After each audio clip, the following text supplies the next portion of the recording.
යශෝදරා මේ සසර ගමන අතිශයින්ම දුක් සහිත වූවක්. දුකින් දුකටම වැටෙන ලෝක සත්වයා මුදවා ගන්නයි ගී කියා තැරියේ.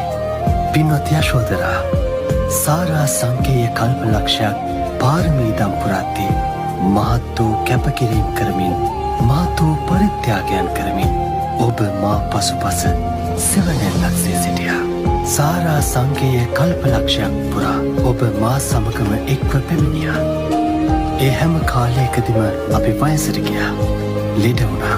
ඒ හැම ජීවිතයක්ම මරණයෙන් කෙලවර වුණා. ඒ නිසා මෙහෙම හිතන්න. මමත් නිසකවම වයසට යනවා.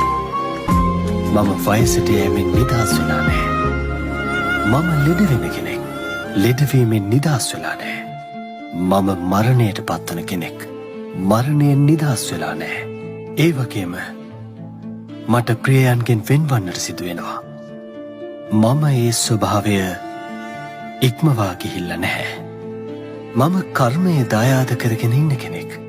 මා වපුරන්නේ යමක්ද නෙලන්නෙත් එයමයි.